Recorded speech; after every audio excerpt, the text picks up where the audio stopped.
Now, before I speak to Mr. Simon Jordan, Martin O'Neill, haven't seen you for a few weeks because I lost my voice, much to the delight of the listeners, some days ago. And you were on, I think, presumably with Sam Matterfish and doing a damn good job. How have you been, sir? I've been fine. Thanks very much, Jim. How are you feeling now?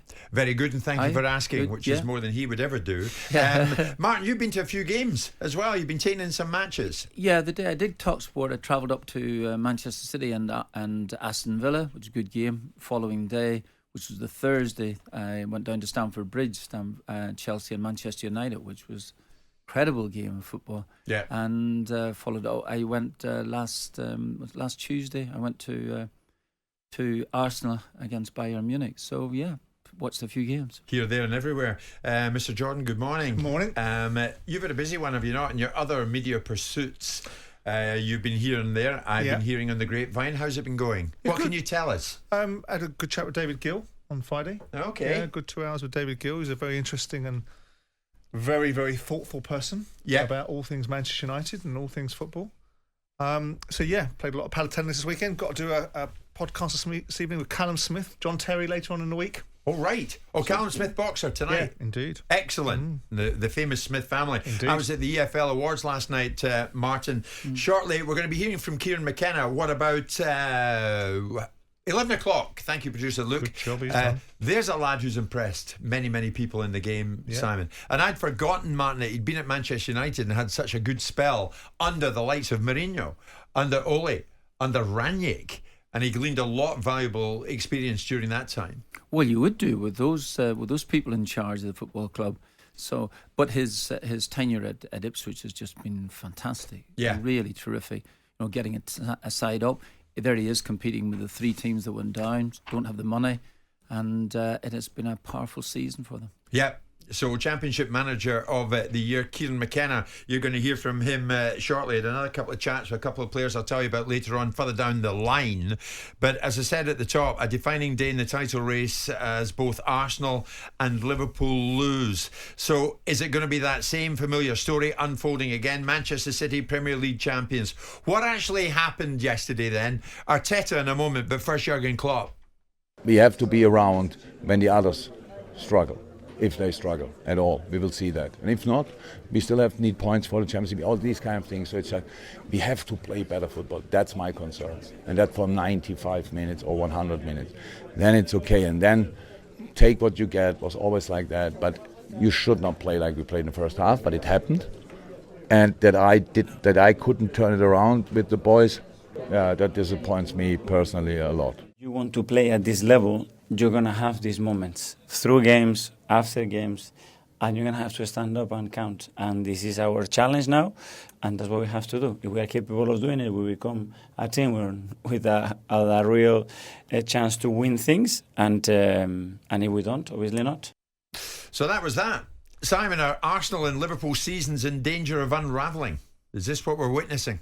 A little bit, yeah. Obviously, Liverpool specifically at this moment in time, because they've gotten knocked out of the FA Cup. They've gotten smashed midweek by Atalanta. Difficult to see how they can get back in that, but you'd never put anything past Jurgen Klopp and his team. But this current version of them, I mean, I had a long conversation with Sunesh yesterday. He was a very disappointed friend of mine because his two teams had lost. Right, Rangers and Liverpool. Yeah. And you seem to wonder what's gone on with Liverpool in the last week or so, in the last 10 days. I thought they struggled against Sheffield United to get past Sheffield United a week earlier than that.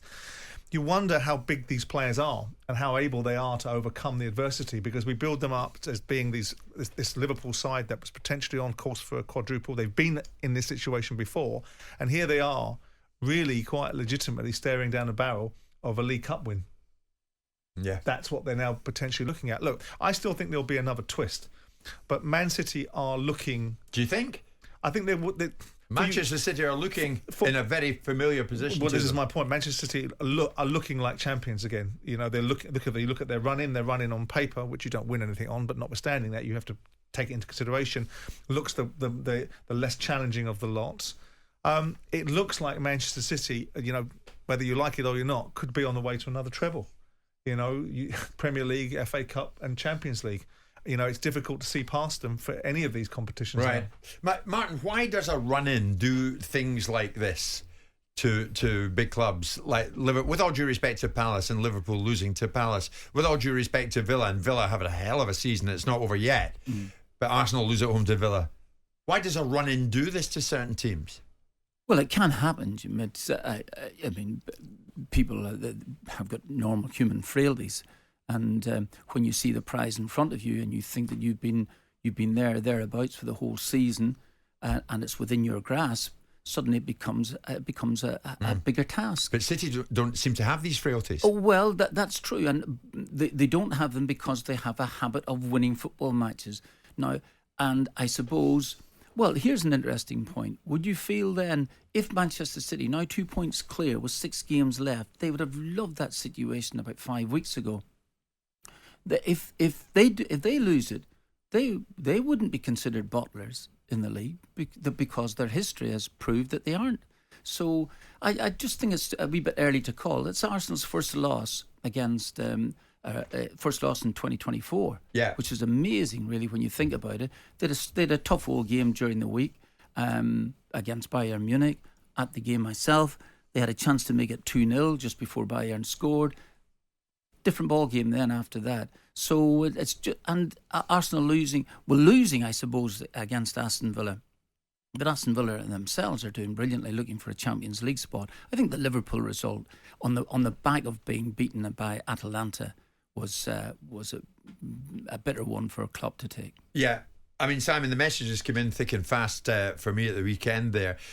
Off the back of the Liverpool result, a former player got in touch with me right away, does a bit of broadcasting. Well, I hope you're going to hammer Klopp and Liverpool for being bottle jobs, just like you guys did Arsenal.